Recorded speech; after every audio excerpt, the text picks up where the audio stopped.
Keadaan umat atau bangsa itu, sama dengan keadaan perorangan atau individu, sama-sama memiliki sifat lengah dan waspada.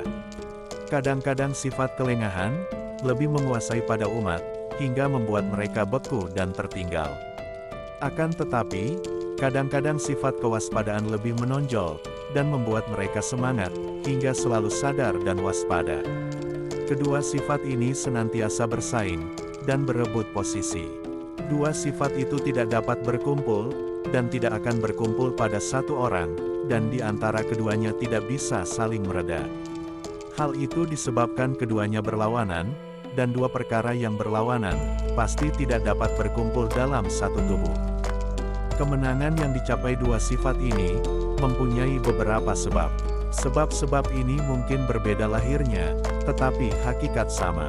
Karena, sebab-sebab tersebut, membuahkan kemenangan satu natijah, yaitu timbulnya kesadaran, dan kewaspadaan dalam tubuh umat, atau kelengahan dan kebekuan kesadaran, atau kelengahan itu, berbeda tingkat kekuatan dan kelemahannya, sesuai dengan bedanya sebab-sebab, yang berpengaruh dalam setiap orang dari umat yang telah terjangkit sifat itu. Adapun faktor yang menyebabkan umat menjadi beku, terbelakang, mundur dan jatuh, itu banyak. Di antara sebab-sebab yang menjadikan umat ini beku, dan terbelakang, adalah kebekuan pemikiran sebagian besar pemuka-pemuka agama, dan sikap yang menghambat arus keinginan kuat umat, untuk maju menjadi bangsa yang berpengaruh. Di antara pemuka-pemuka agama tersebut, ada yang menjadikan agama sebagai alat, untuk mencapai maksudnya sendiri, dan sebagai pengakuan, untuk mencegah pemikiran orang banyak, agar tidak memberikan dukungan, kepada golongan pembaruan, dan agar tidak mengikuti gagasan para cendekiawan, dan para pakar ilmu sosial, ekonomi dan politik, yang menghendaki segera dilakukan reformasi dalam segala bidang, demi kejayaan umat. Ulama yang berpendirian seperti itu, tidak segan-segan mengkafirkan, dan menganggap fasik orang yang tidak sejalan dengan pikirannya, menghalalkan yang haram, dan mengharamkan yang halal, bahkan kadang-kadang menganggap halal darah orang-orang baik.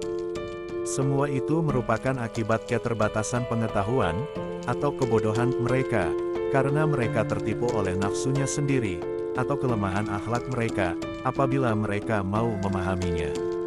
Di antara sebab-sebab kemunduran umat itu, adalah sikap diktator para pemimpin, dan orang yang berpengaruh, juga kezaliman dan sikap intimidasi mereka, terhadap orang yang bermaksud bangkit bersama umat, membebaskan diri dari belenggu kerendahan, kebodohan dan kemunduran, menjadi bangsa mulia, berpengetahuan dan penuh sadar dan waspada.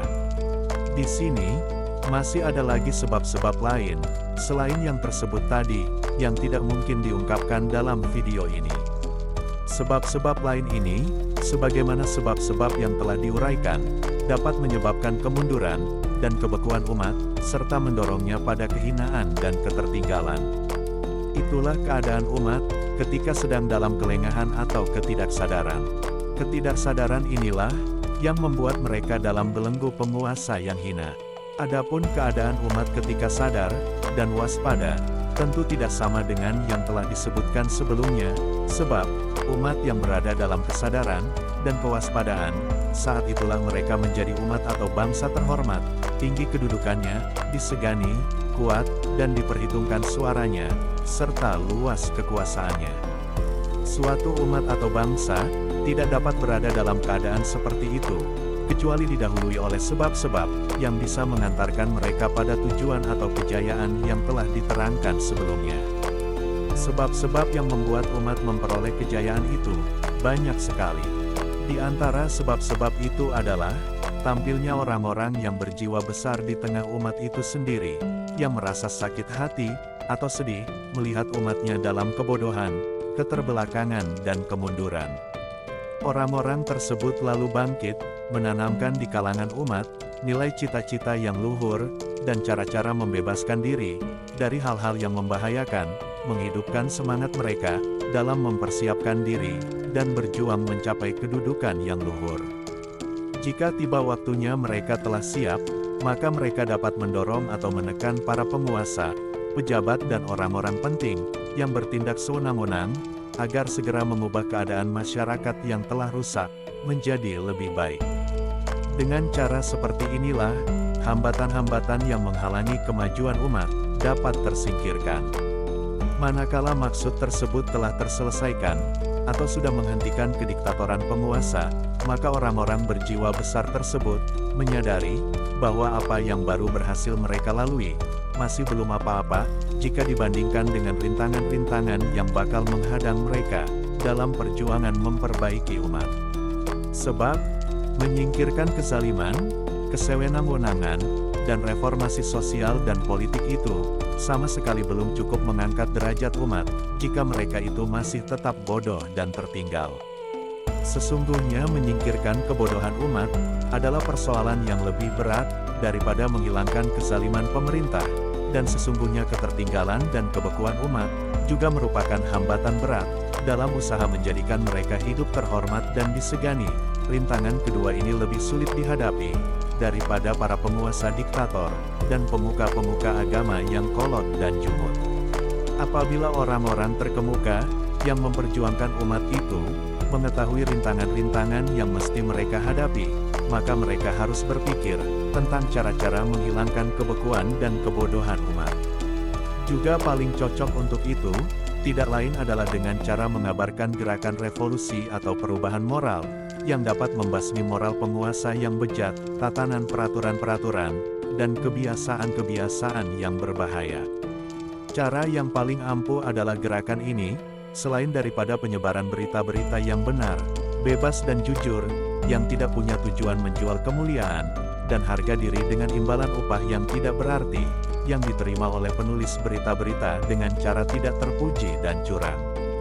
Di samping itu, juga harus melakukan penyebaran buku-buku yang bermanfaat di semua lapisan masyarakat, sebab mungkin sekali pengaruh buku-buku itu lebih besar daripada pengaruh berita-berita tersebut. Oleh sebab itu, para pemikir wajib memperbanyak menulis dan menyebarkan buku-buku yang bermanfaat, yang dapat menggugah perasaan umat dan dapat menyadarkan mereka dari kelengahan.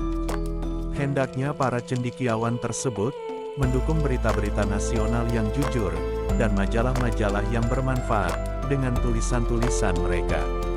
Hal itu untuk mendorong umat menggemarinya dalam rangka meningkatkan jumlah para pembeli atau pembacanya.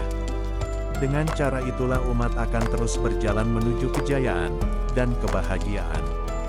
Wahai generasi penerus, sadarlah kalian semua, janganlah engkau menjadi golongan orang-orang yang mundur dan tertinggal.